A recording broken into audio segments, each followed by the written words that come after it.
때로부터 비즈니스 스토리로 들어왔습니다. 한결같이 그분들 각별한 사연과 안전을 가져오는 그런 이야기들이었습니다. 근데 아쉽게도 저한테는 그런 특별한 스토리는 없습니다. 하지만 특별하지 않은 스토리를 가진 이야기도 뜻이 있으리라 생각하고 간단하게 몇 말씀을 드릴까 합니다. 괜찮겠습니까? 네. 저는 스토리니까 저는 학교 졸업 후 사회생활을 삼성물산에서 시작을 했습니다. 삼성물산에서 세계 각국의 수출 업무를 주로 담당을 했고 후반기에는 브랜드 수입 유통하는 그 분야에서 일을 하고 CEO로 4년간 봉사하다가 은퇴를 했습니다. 은퇴 후 저는 인생 이모작을 위해서 정말 누구 못지않게 많은 준비를 했어요. 그래가지고 첫 번째 한 일이 사회적 기업 두 군데에 가서 제가 경영 지도와 경영 컨설팅을 했습니다. 그리고 개인적으로 커뮤니티를 만들어서 서울시로부터 주민 사업을 제안을 해서 제가 지원 사업을 따냈습니다. 그래가지고 서울 정동의 역사 도심 재생 사업이라는 그 프로젝트도 제가 수행하기도 했습니다. 이렇게 제가 다양하게 그 인생 이모작을 수행하고 있는 중에 저한테 유진 추천님께서 멜라루카를 소개했습니다. 유진 사장님이시죠? 그래서 멜라루카 그저 그런 제품이고 그래 뭐 기회 되면 소개도 하고 나도 열심히 써볼게 뭐 이런 정도 수준에서 제가 멜라루카를 접하게 되었습니다. 그러는 중에 그 저의 인생 이모작에 대해서 많은 그 활동을 하다 보니까 그 당시에 한국일보사에서 엄청나게 큰 지면으로 저의 그 인터뷰 기사를 내주었습니다. 어떻게 인생 이모작을 수행하고 있고 어떤 활동을 하고 있는지 뭐 그런 것까지 제가 이렇게 가방을 받으면서 하다 보니까 멜라루카 사업이 뭐 저한테는 그렇게 크게 와닿지 않았습니다.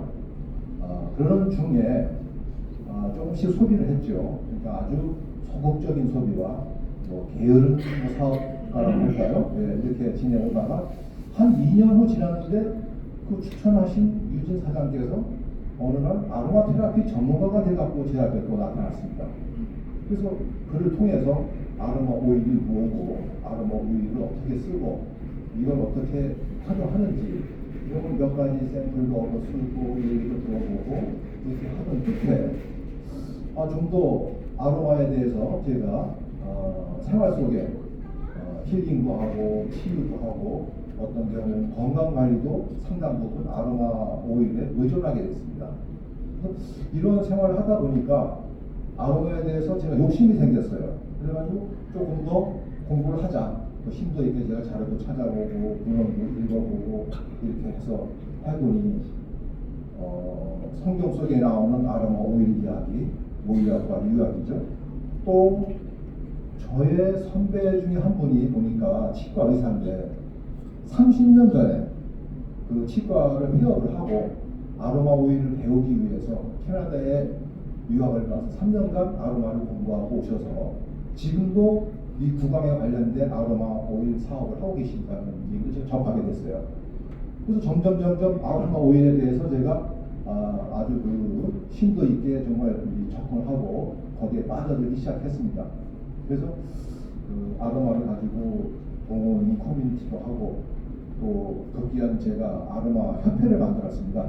그래가지고 많은 강좌를 열고 또 자격증 발급도 하고 이런 활동을 하면서 그 아로마에 관련된 그런 인적 교류 내지는 공유를 하면서 제가 멜라루카의 아로마 오일이 굉장한 경쟁력을 갖고 있다는 걸 제가 또 확신을 했습니다.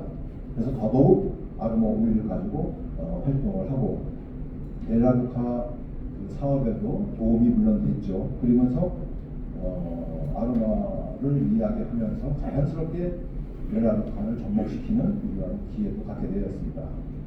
그래서 조금은 저의 사업에 도움이 됐습니다만은 아직도 저는 그렇다고 본격적으로 멜라루카 사업에 뛰어들지는 못했습니다. 그러다가 조그만 성과를 이루어내고 제가 프로모션 달성의 그 결과로 하와이 여행과 본사 아이다호 본사 컨벤션에 제가 가게 됐습니다. 그래서 그 컨벤션을 통해서 제가 두 가지 강력한 그 백신을 얻어먹고 왔습니다. 첫 번째는 그 본사에 갔는데 본사의 컨벤션에 다양한 주제로 그 세미나가 있었습니다. 거기서 나와서 발표하시는 분들이 주로 본사의 임직원들이었고 또 미주 지역에서 성공하신 그 사업가들도 많이 나오셨습니다. 그런데 저도 모르게 하루 이틀 이렇게 그 세미나를 통해서 제 가슴에 와닿는 것은 뭐 수많은 그 다양한 스토리 내지는 그 주제를 갖고 얘기하셨지만 저한테 와닿는 것은 다른 게 아니라 이분들이 멜라루카 그 회사에 대한 그 자부심, 또 멜라루카 사업에 대한 그 진정성, 제품에 대한 확실, 뭐 이런 것들이 저한테 와닿는 거예요.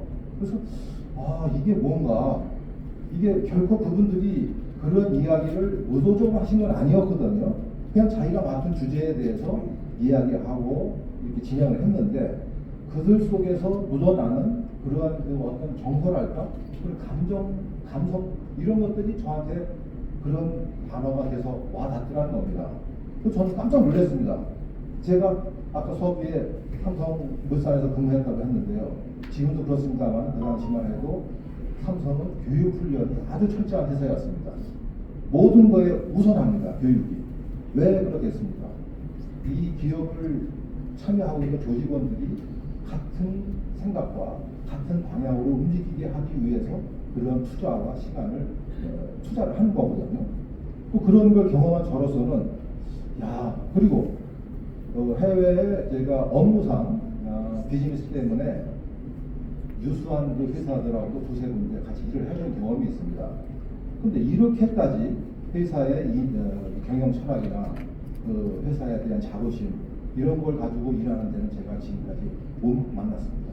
그러니까 저한테는 굉장한 하나의 쇼크였습니다. 그래서 어찌 이렇게 가능할까? 멜라루카라는 회사가 크지도 않은 회사인데 내가 보니까 근데 어떻게 이런 게 가능하지? 하는 의문을 갖고 그것이 제 가슴에 와닿습니다. 그래서 이게 뭔가 이유가 있을 거다. 왜 그런가? 그래서 그러한 의문과 그러한 확신을 가지고 제 가슴에 와닿는 걸 갖다가 저는 이제 주변 사람들한테 표현을 했습니다. 난 그런 걸 느끼고 왔다. 그것이 그야말로 멜라루카에 대한 저의 재발견이었습니다. 두 번째 백신은 제가 멜라루카 본사 출장을 갔는데 비행 시간이 뭐 6시간 걸리고 2주 이런 것도 아니고 약 5일, 7일 정도인데 그 스케줄이 저는 겁이 났어요. 왜냐하면 제가 체질상 시차 적응과 이 비행 시간 이런 거에 저는 아주 젊을 때부터 굉장히 그 곤욕을 치렀던 체질이거든요. 제가 건강한데도 불구하고 그런 거에 제가 굉장한 아주 어려움을 겪었던 사람입니다. 근데 이 나이에 내가 그 먼 길을 갔다가 갔다 온다는 게 자신도 없었고 정말 그래서 제가 추천인한테 한 5번 이상을 정말 나 안 가면 안 되겠냐 이런 얘기도 하고 절대 안 된다. 그래서 울먹여자먹기로 제가 이제 가게 됐습니다. 뭐 아니나 다를까 가면서 오면서 뭐 거의 잠을 못 자고 현지에 가서는 제가 아마 한 5박 하는데 10시간 정도 잔 것 같아요. 잠깐 이렇게. 그 저는 어떻게 견디는지를 모르겠어요. 그래서 겨우 그 일정을 마치고 이제 귀국을 하는데 이제 돌아와서는 제가 나는 완전히 며칠간 초죽음 되겠지 하고 와서 도착하는 날 저녁에 아주 잘 잤습니다. 다음 날까지. 그러고서 제가 거뜬하게 회복이 된 거예요. 저는 깜짝 놀랐어요. 내가 이럴 근본이 아니고 이런 처질이 아닌데 이게 어찌 이게 가능한 건가? 지금 무슨 보약을 먹는 것도 아니고 엄청난 무슨 체력을 가진 사람도 아닌데 그래서 지금 곰곰이 생각하니까 내가 한 짓이라고는 피퍼포먼스 팩을 꾸준히 먹어본 것밖에 없는 거예요. 정말로.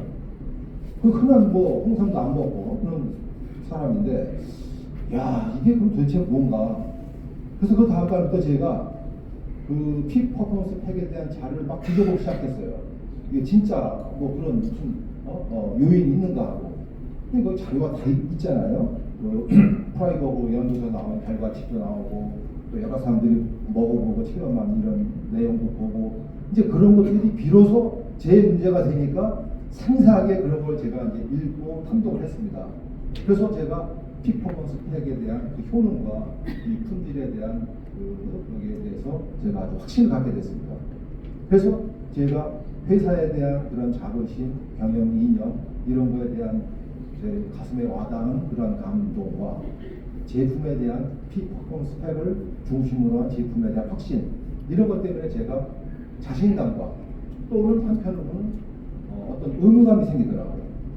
그 의무감이라는 건 뭐냐면 이 좋은 회사, 이 좋은 회사의 사업, 이 좋은 제품을 뭐 나만 알고 주변 사람들한테 내가 왜 알려야 되는지 이런 사명감 생기더라고요. 그래서 제가 집중할 수 있었습니다.